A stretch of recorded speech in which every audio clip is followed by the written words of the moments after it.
وسراجا منيرا.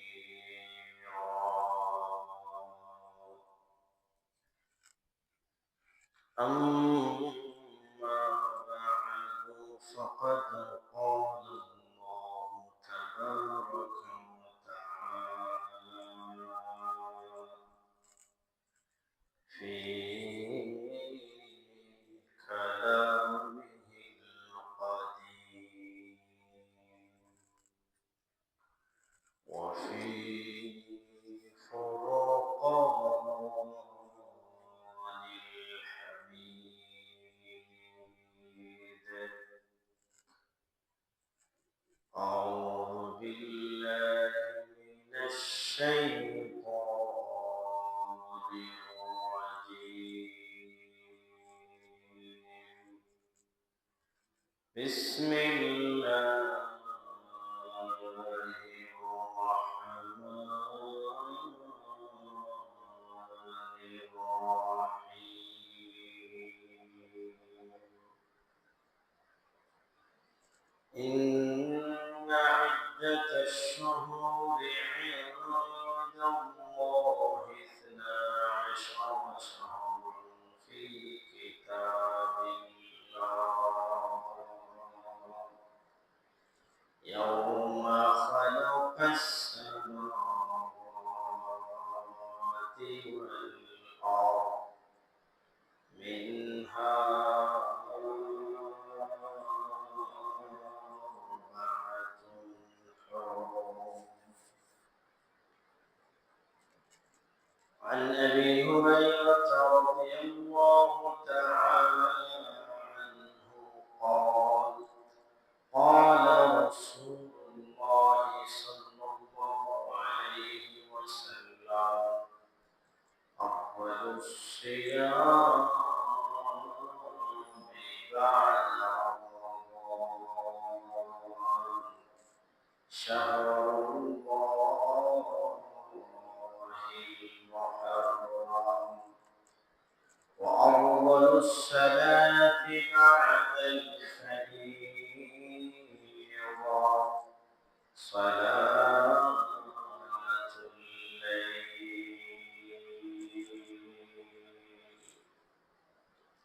وقال الله عز وجل في شان حبيبه ومحبوبه ومعشوقه مخبرا وآمرا إن الله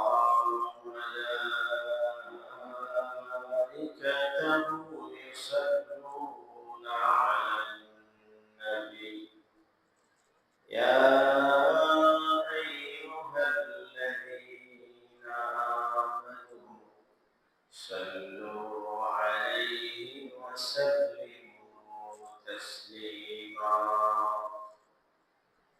اللهم صل على محمد وعلى آل محمد كما صليت على إبراهيم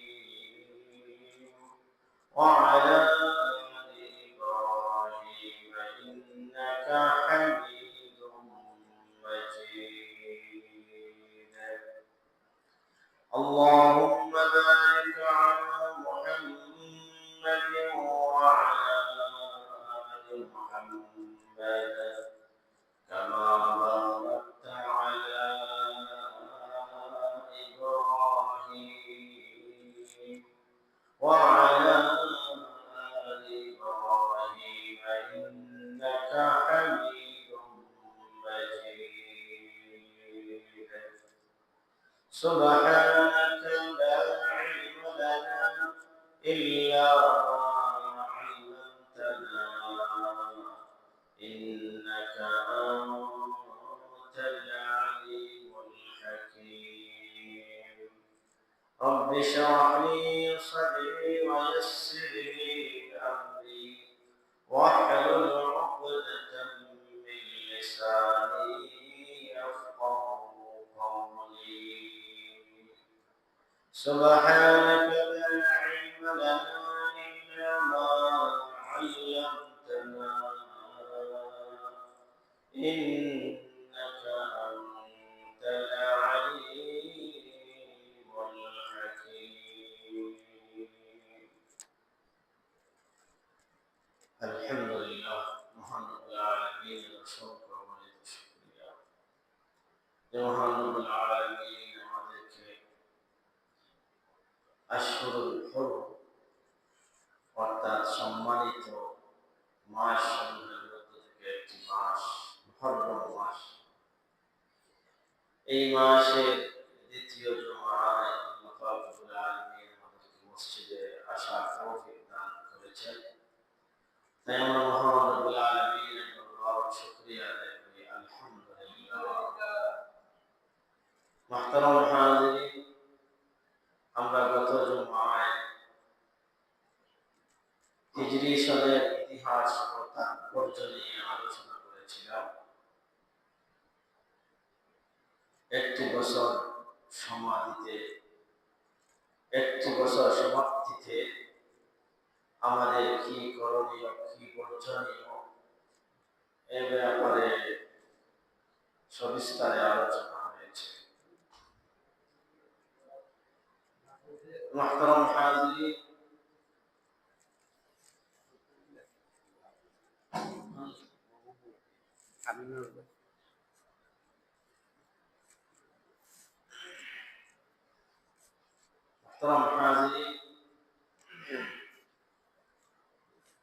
আমরা জানি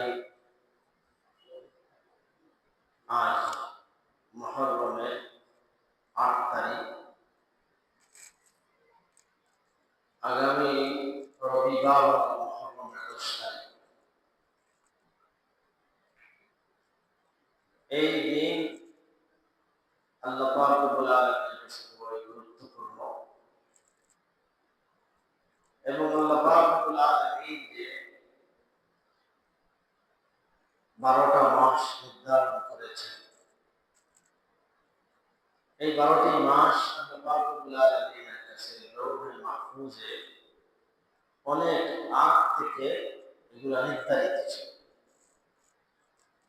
যেমন মহান রব্বুল আলামিন সূরা তাওবা ৩৬ নং আয়াতের মধ্যে ঘোষণা করেন, ইন্না ইদ্দাতাশ শুহুরি ইনদাল্লাহি ১২ শাহরান ফি কিতাবিল্লাহ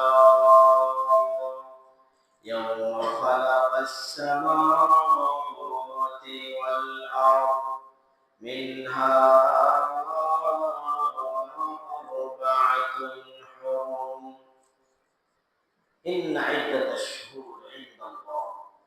নিশ্চয় আল্লাহ পাক রব্বুল আলামিনের কাছে মাসসমূহের গণনা 12 শাহরান, 12টি মাস। ইন্না ইদ্দাতাশ শুহুরি ইনদাল্লাহি 12 শাহরান ফি কিতাবিল্লাহ, ফি কিতাবিল্লাহ ফি লাওহিল মাহফুজ, লৌহে মাহফুজের মধ্যে লিপিবদ্ধ রয়েছে এই 12টি মাস আল্লাহ পাক রব্বুল আলামিনের কাছে। মিনহা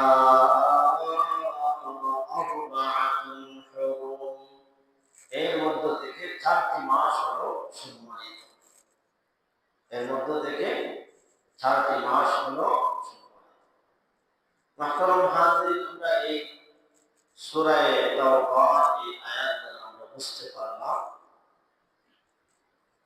12টা মাসের ফজিলত আল্লাহ পাক রব্বুল আলামিনের কাছে অনেক, এবং এর মধ্য থেকে 4টা মাস আল্লাহ পাক রব্বুল আলামিনের কাছে সম্মানিত। এই হাদিসের ব্যাখ্যার মধ্যে, এই আয়াতের ব্যাখ্যার মধ্যে বুখারী শরীফের এক হাদিসের মধ্যে এসেছে এই আয়াতের ব্যাখ্যা। عن أبي بكر رضي الله تعالى عنه عن النبي صلى الله عليه وسلم قال الزمان قد استدار كهيئة يوم خلق السماوات والأرض। حضرت আবু বকর রাদিয়াল্লাহু তাআলা আনহু বলেন, নবী সাল্লাল্লাহু আলাইহি ওয়াসাল্লাম ইরশাদ করেন, আল্লাহ যেদিন থেকে আসমান ও জমিনকে সৃষ্টি করেছেন, আল্লাহ পাক রব্বুল আলামিন যেদিন থেকে আসমান এবং জমিনকে সৃষ্টি করেছিলেন, সেদিনের অবস্থায় যখন আবার ফিরে এসেছে, আদিস্তাদারা কাহাইয়াতি ইয়াউমা খালাকাস সামাওয়াতি ওয়াল আরদ, আগের অবস্থায় ফিরে এসেছে। as-sanatu 12 শাহরান, বছর বছর হলো 12 মাস। বছর হলো কয় মাসে? 12 মাস। as-sanatu 12 শাহরান মিনহা আরবা'তুন হুরুম, এর মধ্য থেকে 4টা মাস হলো আল্লাহ পাক রব্বুল আলামিনের কাছে সম্মানিত। মিনহা আরবা'তুন সালাসাতুন মুতাওয়ালিয়াত, এর মধ্য থেকে 3টা মাস হলো ধারাবাহিক। এই 4টা মাস আল্লাহর কাছে সম্মানিত, এর মধ্য থেকে 4টা মাস হলো ধারাবাহিক। যুল কা'দাতি ওয়া যুল হিজ্জাতি ওয়াল মুহাররম, ধারাবাহিক 3 মাস হলো জিলকদ মাস, জিলহজ মাস আর মুহররম মাস। যে 4 মাস আল্লাহর সম্মানিত, এর মধ্য থেকে 3টা মাস হলো ধারাবাহিক, জিলকদ মাস, জিলহজ মাস আর মুহররম মাস। ওয়ারাজবুল মুদার আল্লাযী বাইনা জুমাদা ওয়া শাবান, রজব মাস। এই রজব মাসকে মুজার গোত্রের সাথে সম্পৃক্ত করে রাসূলুল্লাহ সাল্লাল্লাহু আলাইহি ওয়াসাল্লাম উল্লেখ করেছেন, কারণ এই রজব মাসকে মুজার গোত্রের লোকেরা খুব বেশি সম্মান করত। মুজার গোত্রের লোকেরা, আরবের একটা গোত্র মুজার গোত্র, এই গোত্রের লোকেরা রজব মাসকে বেশি সম্মান করত। এই জন্য আল্লাহ রাসূল সাল্লাল্লাহু আলাইহি ওয়াসাল্লাম এই রজব মাসকে মুজার গোত্রের সাথে সম্পৃক্ত করে উল্লেখ করেছেন।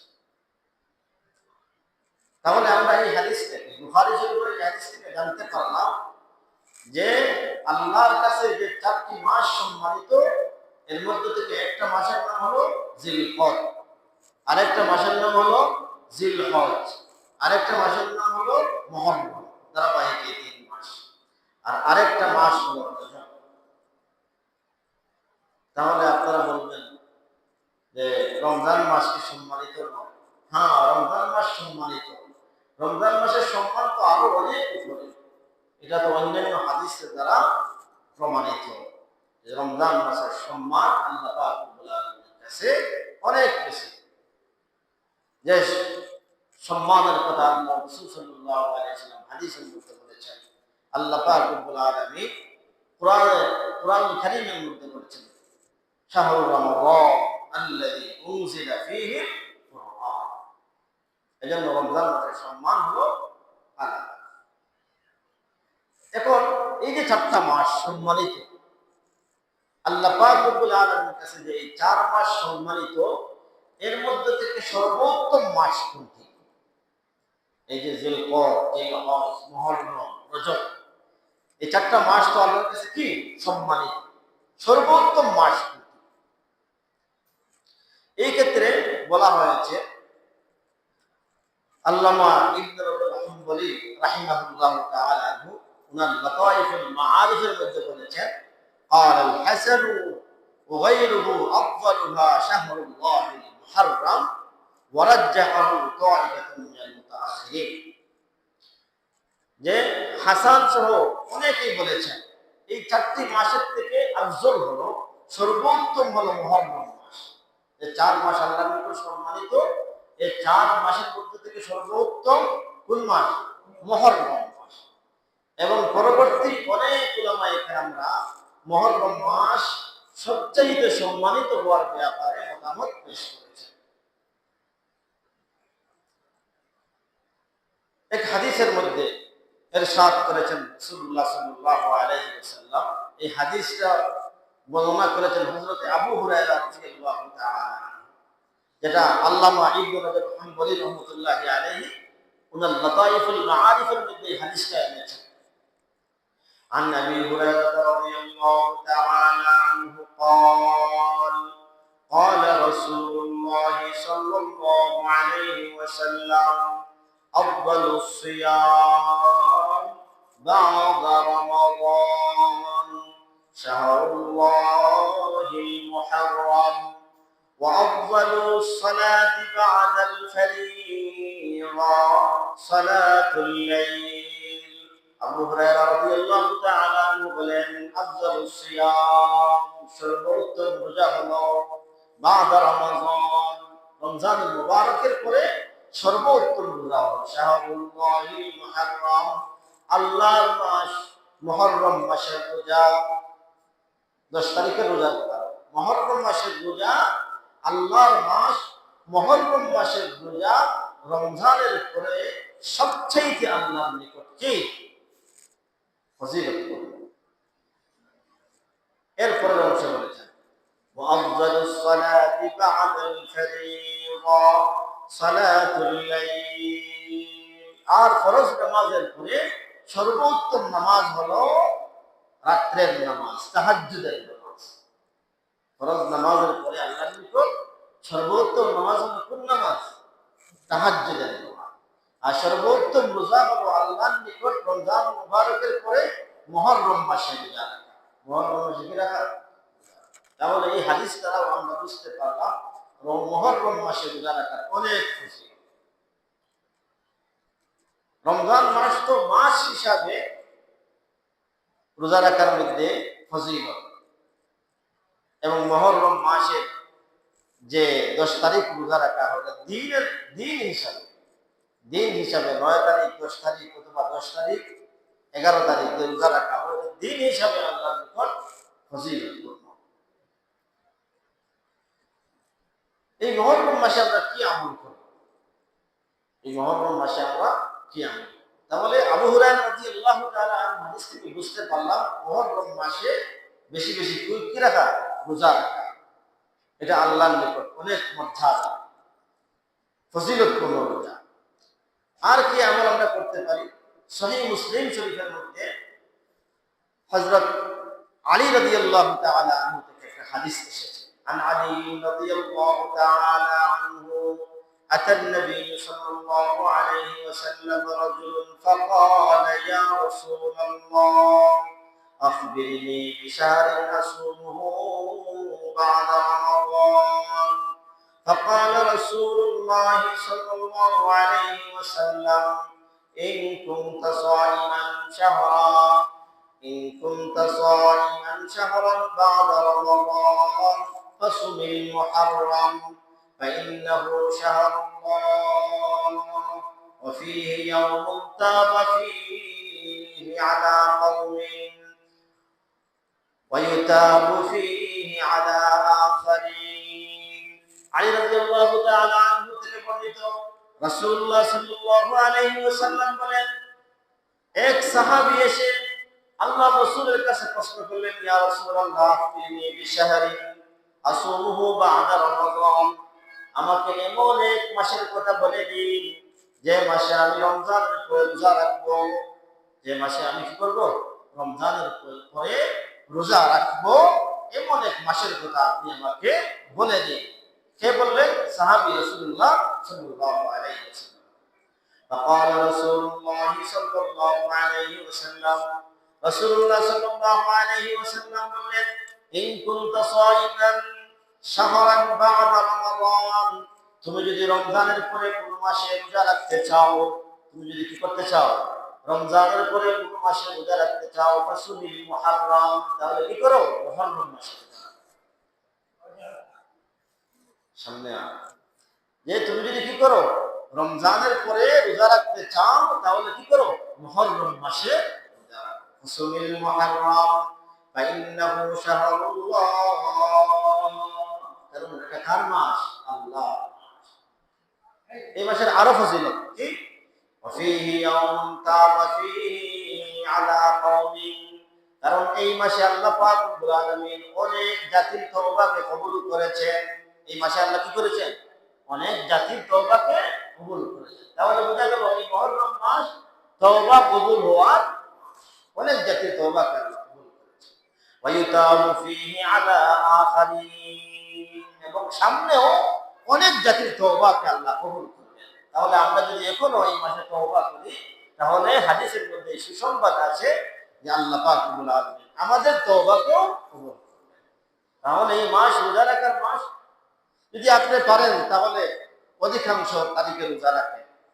হ্যাঁ, 10 তারিখের রোজার কথা সামনে আসতেছে, 2 দিন পরে, 3 দিন পরে, 13 তারিখ, 14 তারিখ, 15 তারিখ রাখেন। এই মানে সম্পূর্ণ মাসের মধ্যে রোজা রাখার আলাদা আলাদা খুশি। তাহলে এই আলী রাদিয়াল্লাহু তাআলা আনহুর riwayat থেকে আমরা কি বুঝতে পারলাম যে এই মাসে বেশি বেশি রোজা রাখা এবং তওবা করা। কারণ আল্লাহ পাক রব্বুল আলামিন এই মাসে আগের অনেক জাতির তওবাকে কবুল করেছেন, এবং সামনেও যে সমস্ত জাতি কি করবে, তওবা করবে, আল্লাহ পাক রব্বুল আলামিন এদের তওবাকেও কবুল করে নেবেন। তো মুহতারাম হাজিরিন, আশুরার তাৎপর্য আমাদেরকে জানতে হবে এবং এর ইতিহাস, এই রোজা কোথা থেকে আসে। এই রোজা আমরা তো মুহররমের 10 তারিখ আসলে মনে করি যে এটা হুসাইন রাদিয়াল্লাহু তাআলা আনহু শাহাদাতের দিন, এজন্য এটা ফজিলত বলা। না না, এই কারণে ফজিলত না। হুসাইন রাদিয়াল্লাহু তাআলা আনহু শাহাদাতের কারণে মুহররমের 10 তারিখ ফজিলতপূর্ণ হয়েছে, এটা কোনো হাদিসের মধ্যে নাই। কি বলেছি? হুসাইন রাদিয়াল্লাহু তাআলা আনহু শাহাদাতের কারণে কারবালার প্রান্তরে 10ই মুহররম হুসাইন রাদিয়াল্লাহু তাআলা আনহু যে শহীদ হয়েছে, এ কারণে এই দিনটা ফজিলত, এটা কোনো হাদিসের মধ্যে নাই। এই দিনের ফজিলত আল্লাহর রাসূল সাল্লাল্লাহু আলাইহি ওয়াসাল্লাম হুসাইন রাদিয়াল্লাহু তাআলা আনহু শাহাদাতের প্রায় 50 বছরের আগেও বর্ণনা করে দিয়েছে। কত বছর আগে? শাহাদাতের 50 বছর আগে এই সমস্ত হাদিস আল্লাহর রাসূল বর্ণনা করে দিয়েছেন। আল্লাহর রাসূলের ইন্তেকালের পর হুসাইন রাদিয়াল্লাহু তাআলা আনহু কারবালার মাঠে শহীদ হয়েছেন না ইন্তেকালের আগে? আল্লাহ রাসূলের ইন্তেকালের আগে শহীদ হয়েছেন না পরে হয়েছেন? পরে হয়েছেন। তাহলে হাদিস তো হলো আগে। তাহলে 50 বছর আগেরও ফজিলত এই মুহররমের 10 তারিখে। হ্যাঁ, এটা ঠিক যে এই দিন একটা বিরহের দিন যুক্ত হয়েছে। 50 বছর পরে একটা দুঃখের দিন, এই মুসলমানদের একটা দুঃখের দিন এর সাথে যুক্ত হয়েছে।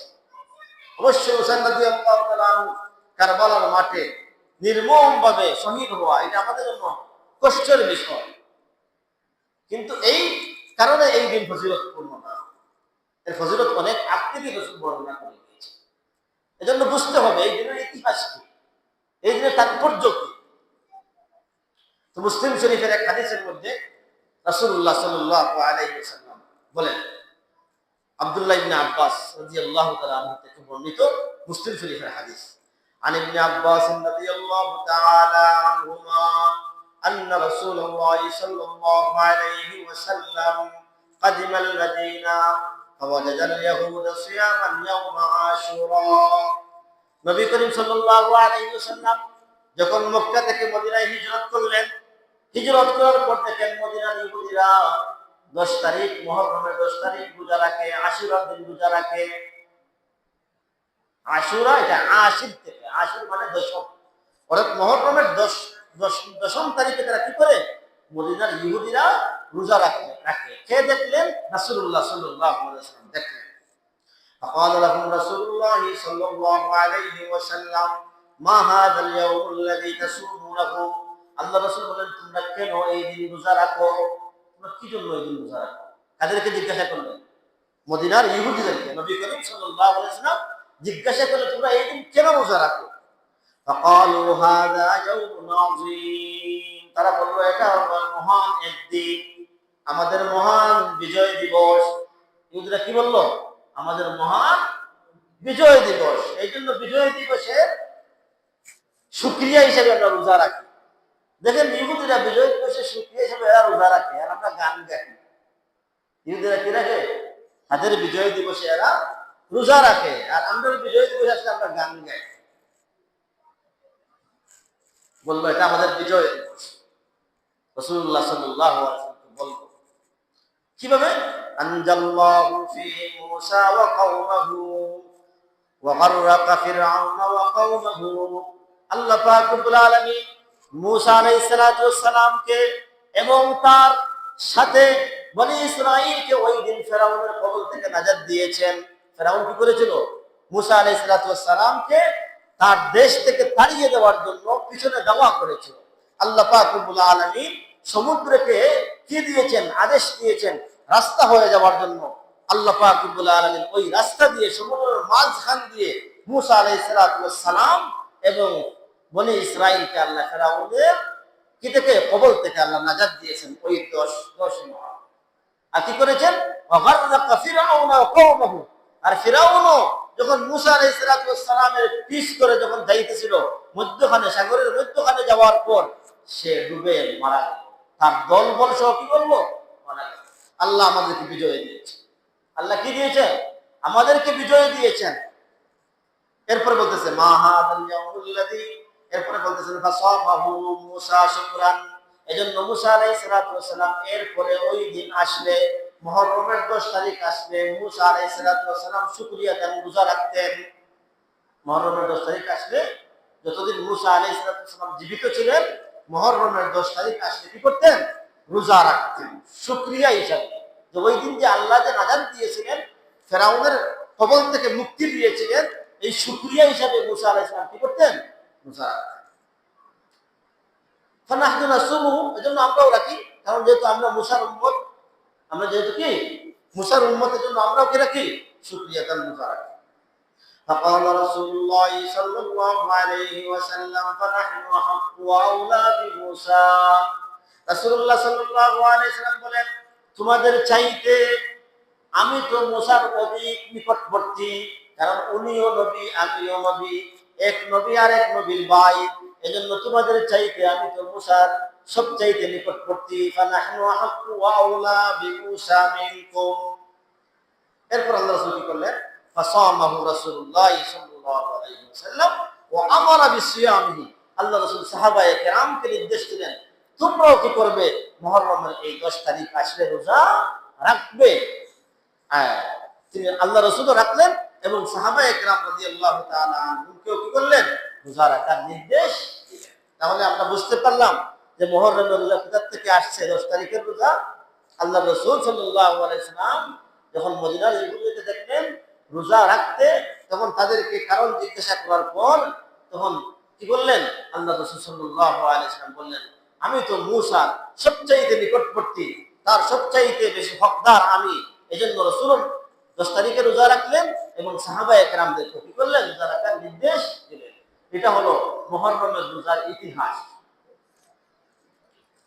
সুনান ইবনে মাজার এক হাদিসের মধ্যে এসেছে, عن ابي هريره رضي الله تعالى عنه قال جاء رجل الى النبي صلى الله عليه وسلم فقال اي الصيام افضل بعد شهر رمضان؟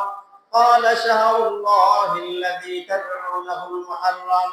আবু হুরায়রা রাদিয়াল্লাহু তাআলা আনহু বলেন, এক ব্যক্তি রাসূলুল্লাহ সাল্লাল্লাহু আলাইহি ওয়াসাল্লামের কাছে এসে বলল, ইয়া রাসূলুল্লাহ আইয়ু সিয়ামি আফযালু বা'দা শাহরি রমাদান? রমজানের পরে সবচাইতে মর্যাদাওয়ালা গুরুত্বপূর্ণ কোন রোজা? ক্বালা শাহরুল্লাহিল্লাযী তাদউনাহুল মুহাররম। আল্লাহর মাস, যে মাসকে তোমরা মুহররম বলে ডাকো, ওই মাসের রোজা রমজানের পরে সবচাইতে ফজিলতপূর্ণ। বুখারী শরীফের আরেক হাদিস, যে হাদিস আব্দুল্লাহ ইবনে আব্বাস রাদিয়াল্লাহু তাআলা আনহু বর্ণিত। قال ما رأيت النبي صلى الله عليه وسلم يتحرى صيام يوم فضله على غيره إلا هذا اليوم يوم عاشوراء وهذا الشهر يعني شهر رمضان। আব্দুল্লাহ ইবনে আব্বাস রাদিয়াল্লাহু তাআলা আনহু বলেন, আমি রাসূলুল্লাহ সাল্লাল্লাহু আলাইহি ওয়াসাল্লামকে আশুরা দিনের রোজার উপরে অন্য কোন রোজাকে প্রাধান্য দিতে আমি দেখি। রমজানুল মুবারক, রমজানের রোজার পরে আমি রাসূলুল্লাহ সাল্লাল্লাহু আলাইহি ওয়াসাল্লামকে আশুরার রোজার উপরে অন্য কোন রোজাকে মর্যাদা দিতে আমি কি চারটি আমল আছে, যে চারটি আমল রাসূলুল্লাহ সাল্লাল্লাহু আলাইহি ওয়াসাল্লাম কখনো ছাড়তেন না। কয়টি আমল? চারটা। যে চারটা আমল আল্লাহ রাসূল কখনো কি করতেন না? ছাড়তেন না। যে হাদিসটা নাসাই শরীফের মধ্যে এসেছে, হাদিসের বর্ণনাকারী হলেন আল্লাহ রাসূলের প্রিয় স্ত্রী হযরত হাফসা রাদিয়াল্লাহু তাআলা আনহা থেকে বর্ণিত, যিনি হযরত ওমর ইবনে খাত্তাব রাদিয়াল্লাহু তাআলা আনহু এর মেয়ে, আল্লাহ রাসূলের স্ত্রী হাফসা রাদিয়াল্লাহু তাআলা قالت أربع لم يكن يدعهن النبي صلى الله عليه وسلم আল্লাহ রাসূল চার জিনিসকে কখনো ছাড়তেন না। কয় জিনিসকে? চার জিনিসকে আল্লাহ রাসূল কখনো ছাড়তেন না। একটা হলো সিয়াম আশুরা, আল্লাহ রাসূল মুহররমের 10 তারিখে রোজাকে ছাড়তেন না। দুই নম্বর ওয়াল আশরা, জিলহজ মাসের 1 তারিখ থেকে নিয়ে 9 তারিখের রোজাকে আল্লাহ রাসূল ছাড়তেন না। জিলহজ মাসে যেটা পিছনে চলে গেছে, হজের মাস, মুহররম মাসের 10 তারিখের রোজাকে আল্লাহ রাসূল ছাড়তেন না। দুই নম্বর আমল কি ছাড়তেন না? জিলহজ মাসের 1 তারিখ থেকে নিয়ে 9 তারিখের রোজাকে আল্লাহ রাসূল কি করতেন না? ছাড়তেন না। তিন নম্বর যে আমল ছাড়তেন না, ওয়া সালাসাতা আইয়ামিন মিন কুল্লি শাহরিন, প্রতি মাসের 3 রোজাকে আল্লাহ রাসূল ছাড়তেন না। প্রতি মাসের কয় রোজাকে? 3 রোজাকে, যে রোজাগুলোকে আইয়ামে বীজের রোজা বলা হয়, অর্থাৎ প্রতি আরবি চন্দ্র মাসের 13, 14, 15, প্রতি আরবি মাসের কোন তারিখ? 13, 14, 15, এগুলোকে আইয়ামে বীজের রোজা বলা হয়। আল্লাহ রাসূল কখনো ছাড়তেন না। আরেকটা আমল আল্লাহ রাসূল ছাড়তেন না, ওয়া রাকাতাইনি ক্বাবলাল গাদাতি, ফজরের ফরজের আগে 2 রাকাত সুন্নতকে আল্লাহ রাসূল কখনো ছাড়তেন না। কয় আমলকে আল্লাহ রাসূল ছাড়তেন না? 4 আমল। একটা কি? মুহররম মাসের 10 তারিখের রোজা। দুই নম্বর জিলহজ মাসের 1 তারিখ থেকে নিয়ে 9 তারিখের রোজা। তিন নম্বর প্রতি আরবি মাসের 13, 14, 15 তারিখের আইয়ামে বীজের রোজা। 4 নম্বর ফজরের আগের সুন্নতকে আল্লাহ রাসূল কি করতেন না? ছাড়তেন না। আল্লাহ রাসূলের জীবনের দায়মি আমল ছিল। এখন যে সামনে আশুরার দিন আসতেছে 10 তারিখ মুহররমে, যে আগামী রবিবার, এই দিনের কি ফজিলত? আগে তো সারা মাসের ফজিলত বর্ণনা করলাম। সারা মাসের ফজিলত কি? যে সারা মাসে আপনি কি করবেন? রোজা রাখবেন, আল্লাহর নিকট তওবা ইস্তেগফার করবেন, এটা হলো সারা মাসের আমল। আর সামনে যে 10 তারিখ আসতেছে রবিবার, এই দিন আপনি আমি কি করব? তো এই দিনের ব্যাপারে নাসাই শরীফের একটি রওয়ায়াত, এই তিরমিজি শরীফের একটি রওয়ায়াত, হযরত আবু কাতাদা রাদিয়াল্লাহু তাআলা আনহু থেকে হাদিসটা বর্ণিত। عن أبي قتادة أن النبي صلى الله عليه وسلم قال صيام يوم عاشوراء إني أحتسب على الله أن يكفر السنة التي قبله। আবু কাতাদা রাদিয়াল্লাহু তাআলা আনহু থেকে হাদিস বর্ণিত, নবী সাল্লাল্লাহু আলাইহি ওয়াসাল্লাম বলেন, আশুরা দিনের রোজা অর্থাৎ মুহররম মাসের 10 তারিখের রোজা, ইন্নী আহতাসিবু, আমি আল্লাহর নিকট আশাবাদী, আইয়ুকাফিরাস সানাতাল্লাতী ক্বাবলাহু, আল্লাহ পিছনের 1 বছরের গুনাহকে maaf করে দিবেন। সুবহানাল্লাহ। কোন দিনের রোজা? ওই যে আগামী রবিবার আসতেছে মুহররমের 10 তারিখ, ওই দিন যদি রোজা রাখেন, আল্লাহ রাসূল বলতেছেন আমি আল্লাহর নিকট আশাবাদী, আল্লাহ ওই বান্দার পিছনের 1 বছরের গুনাহকে আল্লাহ maaf করে দিবেন। সুবহানাল্লাহ। আচ্ছা বলেন তো, কোন রোজা রাখলে, কোন দিন রোজা রাখলে আগের 1 বছরের গুনাহ পরের 1 বছরের গুনাহ maaf হয়? কোন দিন রোজা রাখলে? এই হাদিসের মধ্যে বলা হয়েছে যে আগের 1 বছরের গুনাহ maaf হয়। আরেকটা রোজা আছে যে রোজা রাখলে আগেরও 1 বছরের গুনাহ maaf হয়, পরেরও 1 বছরের গুনাহ maaf হয়। এই দিন কিন্তু চলে গেছে, এই কয়েক 1 মাস আগে চলে গেল। কোন দিনের রোজা? আরফার রোজা। আরফার দিনের রোজা, যেটা চলে গেল, যে আগের 1 বছরের গুনাহ maaf হয়, পরেরও 1 বছরের গুনাহ maaf হয়। আর আশুরা দিন রোজা রাখলে আল্লাহ রাসূল বলতেছেন যে আমি আল্লাহর নিকট আশাবাদী যে বান্দা মুহররমের 10 তারিখ রোজা রাখবে, আল্লাহ তার পিছনের 1 বছরের গুনাহকে আল্লাহ maaf করে দিবেন। আরেক হাদিসের মধ্যে মুআজামুল কবির তাবরানীর এক হাদিসের মধ্যে এসেছে, যে হাদিসটা আব্দুল্লাহ ইবনে আব্বাস রাদিয়াল্লাহু তাআলা আনহু থেকে বর্ণিত।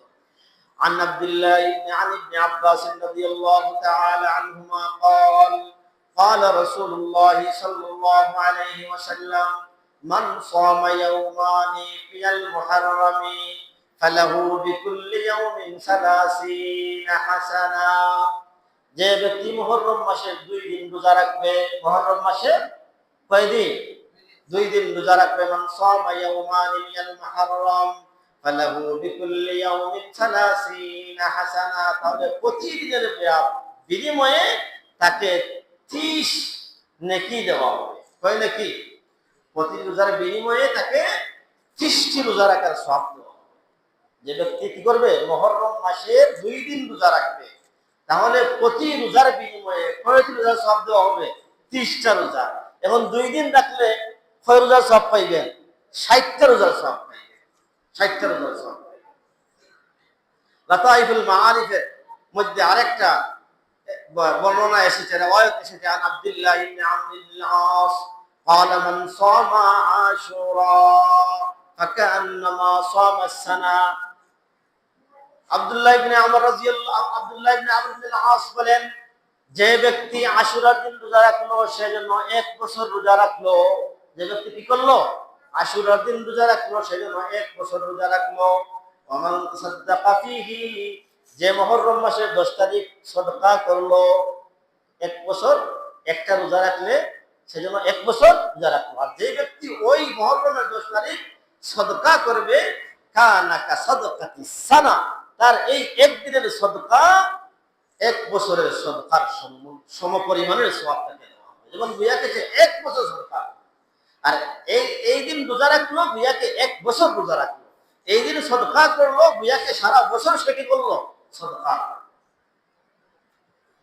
তাহলে এখন আশুরা রোজা রাখার কিন্তু নিয়ম আছে কি আছে নিয়ম আছে নিয়ম হলো কি যে আল্লাহ রাসূল সাল্লাল্লাহু আলাইহি ওয়াসাল্লাম হাদিসের মধ্যে বলেছেন যে তোমরা ইহুদিদের খালিফু ফীহিল ইয়াহুদ ইহুদিদের সাথে তোমরা মুখালাফাতি করে বিরোধিতা করে এই রোজা রাখো ইহুদিরা তো একদিন রোজা রাখে কয়দিন একদিন আমাদের দেখেন একটা চিন্তার জিনিস আল্লাহ রাসূল ইবাদতের ক্ষেত্রেও বিজাতীয়দের কালচারকে পরিহার করেছে আর আমরা তো ইবাদত বাদ দিলাম দুনিয়ার মধ্যে অনেক ক্ষেত্রে আমরা কি করতেছি বিজাতীয়দের কৃষ্টি কালচারকে আমরা গ্রহণ করেছি আল্লাহ রাসূল বলেছেন যে তোমরা কি করো যে এরা একদিন রোজা রাখে তোমরা একদিন রাখিও না তোমরা কি করো না একদিন রাখিও না তোমরা ওই একদিনের সাথে পিছনে অথবা 9 তারিখ অথবা 11 তারিখ 9 তারিখ 10 তারিখ অথবা 10 তারিখ অথবা 11 তারিখের রোজা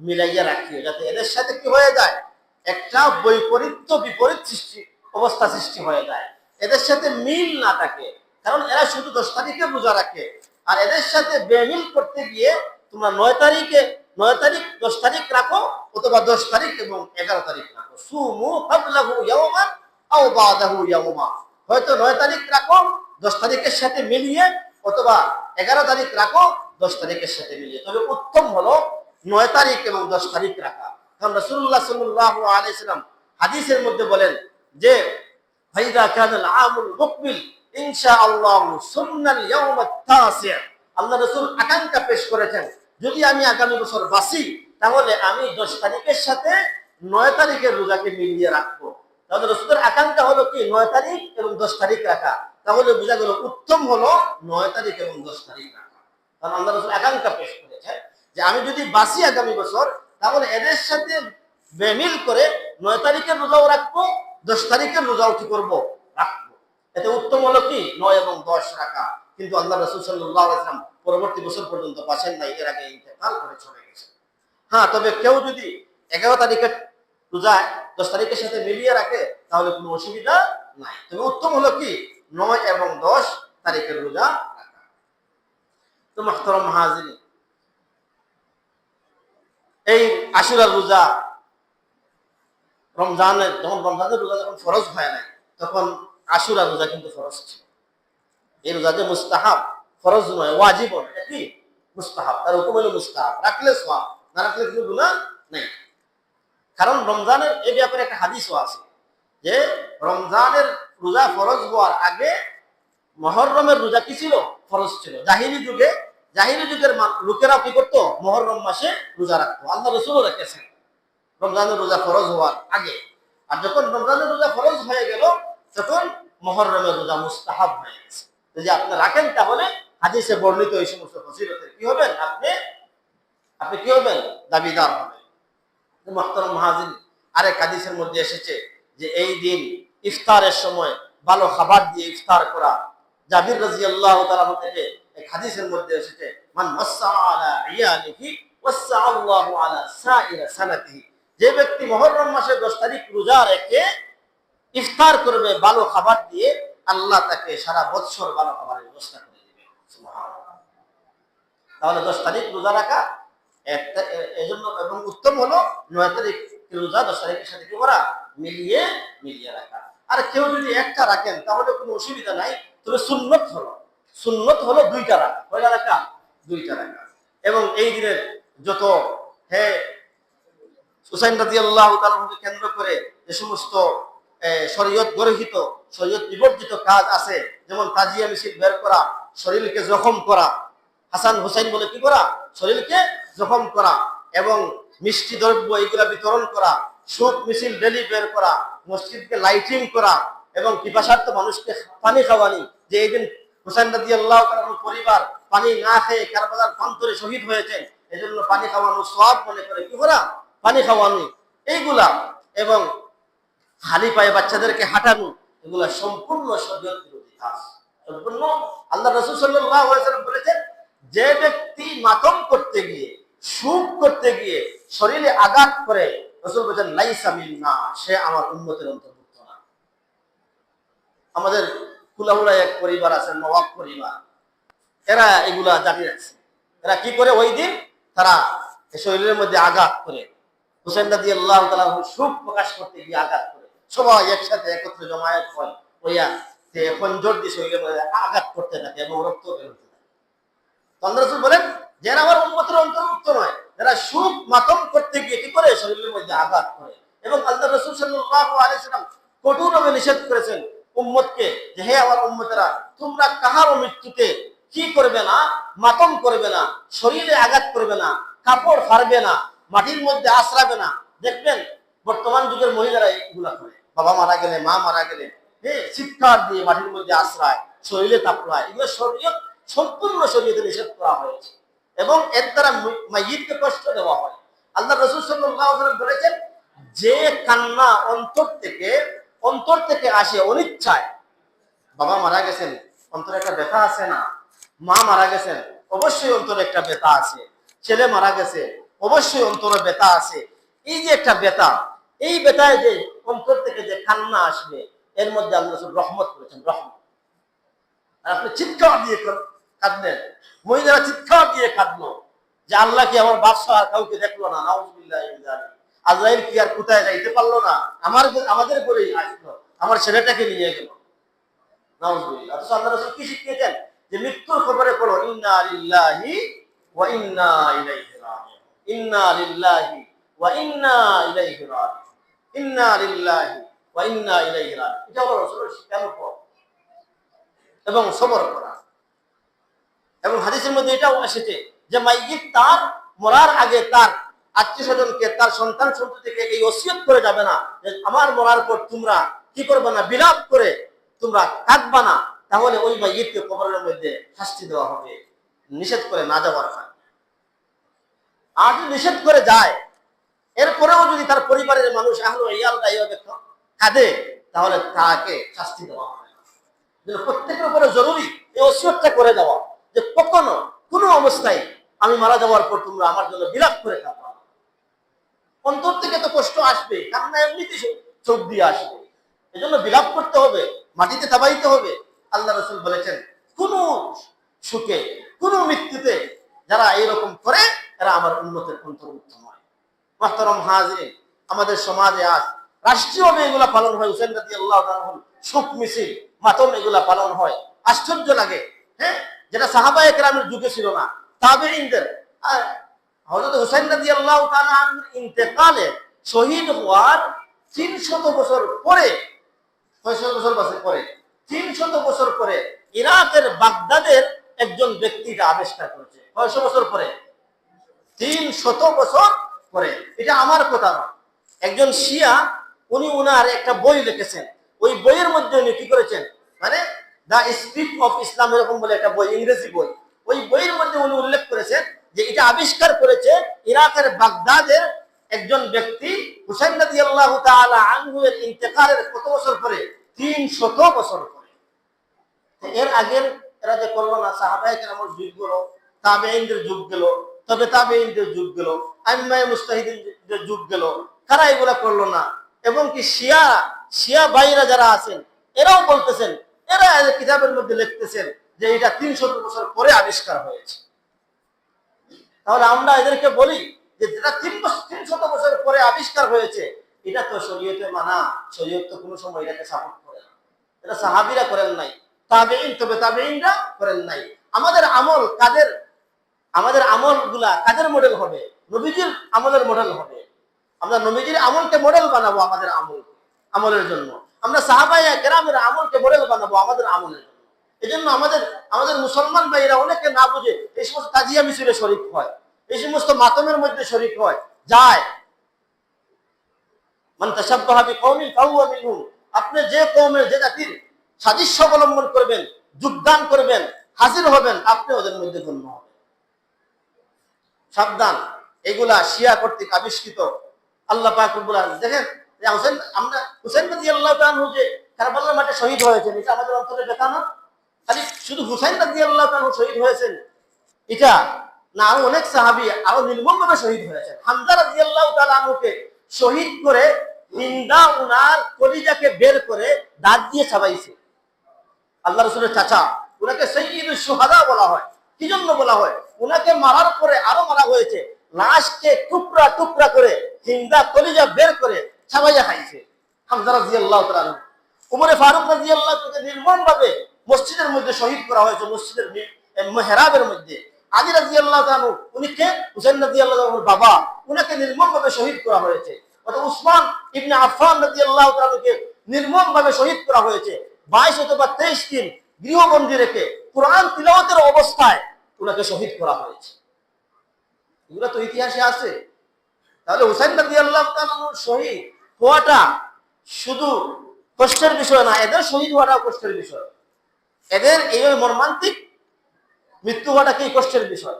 এজন্য এগুলা হলো শিয়াদের একটা কি, মানে এটা মানে মানুষদেরকে মানে ফরক করার লাগে, মানুষদেরকে বিভিন্ন ভাবে কি করার জন্য, ধর্মান্তরিত করার জন্য এরা একটা মত এবং পথ খুঁজে বের করেছে, বের করে এদের মন অনুযায়ী এরা এই কাজ করতেছে। আল্লাহ পাক রব্বুল আলামিন